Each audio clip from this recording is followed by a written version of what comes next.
you'll see a story of humanity beyond borders, a lesson in compassion that earned global respect.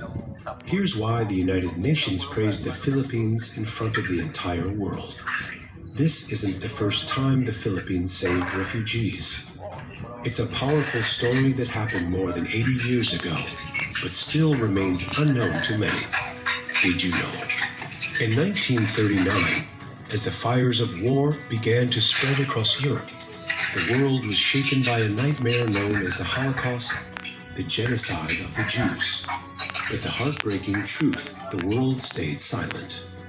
Many wealthy nations like the UK, the US, Canada, and Australia refused to take in Jewish refugees out of fear of economic collapse, security risks, or simply racial prejudice. Hundreds of thousands tried to flee, but every door was slammed shut. Then, from a distant place in Asia, the president of the Philippines at that time, Manuel L. Quezon, made a decision that defied all political logic. His country was still poor, still under US influence, still not independent, yet he chose compassion. We are poor, but we are not heartless, Quezon. He quietly ordered visas to be issued, expanded immigration procedures, even bought land and built temporary shelters to welcome Jewish refugees to live in Manila. 1,300 lives were saved while the rest of the world turned its back. Think about this. As a country that wasn't even independent, could Quezon have been stopped by the Americans? With an economy still reeling from the 1930s crash, could his people have protested? With Japan already watching and war approaching, could he have risked national security? The answer is yes, but he did it anyway. Because he believed that the value of human life was greater than any geopolitical calculation. And something amazing happened. Those rescued Jews built new lives in the Philippines. They had children, built communities, and contributed to medicine, education, science, and business.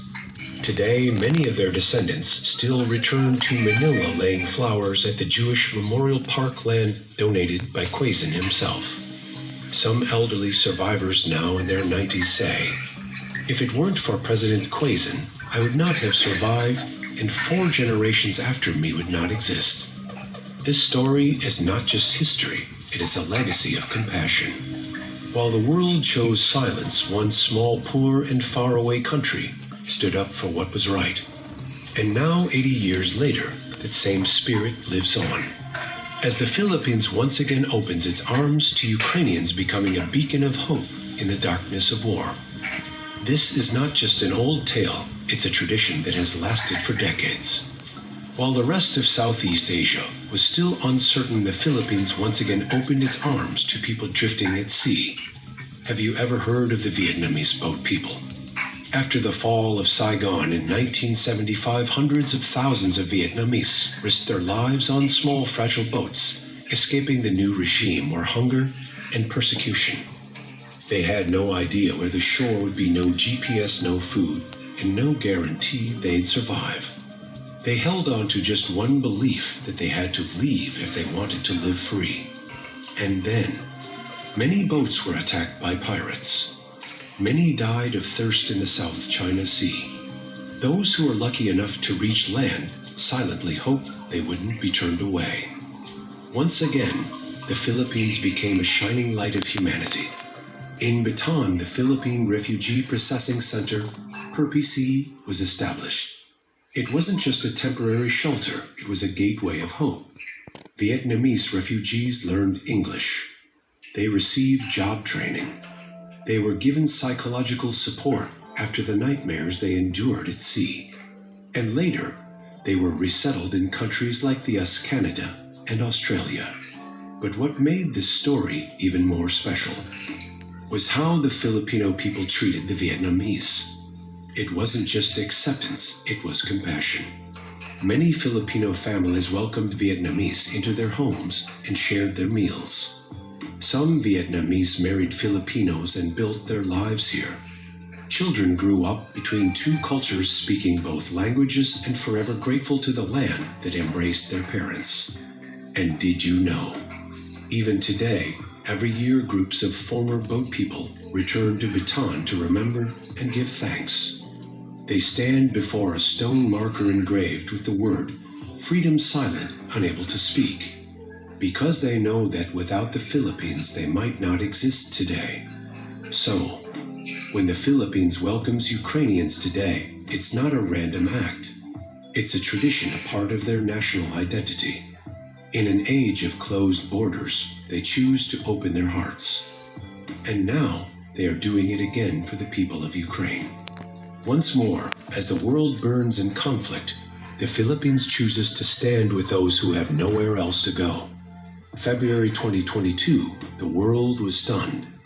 Russia launched a full-scale war against Ukraine. Missiles struck residential areas. Tanks crushed city streets. An entire modern and civilized nation was suddenly turned into a living hell. Millions of Ukrainians, especially women, children, and the elderly, were forced to leave their homes with nothing but a few bags in hand. There was no time to prepare.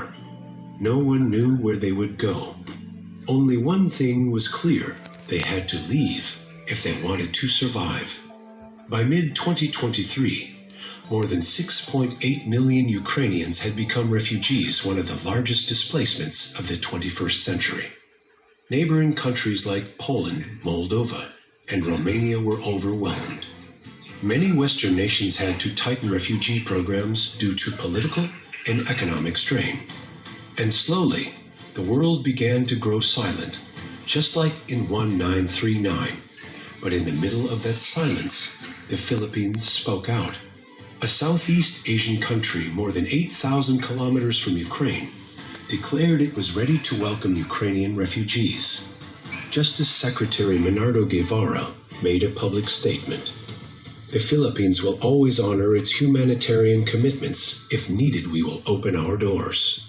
Immediately, the UNCR, the United Nations High Commissioner for Refugees, praised this move, calling it a rare example of compassion and proactive leadership in Asia during a global crisis.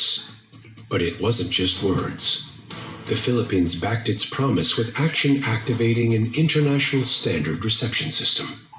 They provided temporary housing, assisted with legal documentation, guaranteed access to education, healthcare, and safety, worked with humanitarian organizations to offer mental health support, language training, and cultural integration. And did you know? The Philippines is one of the very few Asian nations to sign all three major UN treaties on refugees and stateless persons: the 1951 Geneva Convention, the 1967 Protocol, and the 1954 Convention. This means when a Ukrainian refugee sets foot in the Philippines, they aren't just protected, they are allowed to live. What do Ukrainians in the Philippines feel?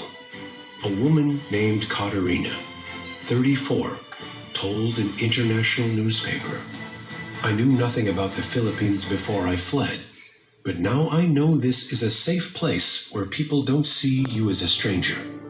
And what's even more special, the Philippines didn't do this for attention. There was no political gain, no pressure from superpowers. They simply chose to stand with those in despair.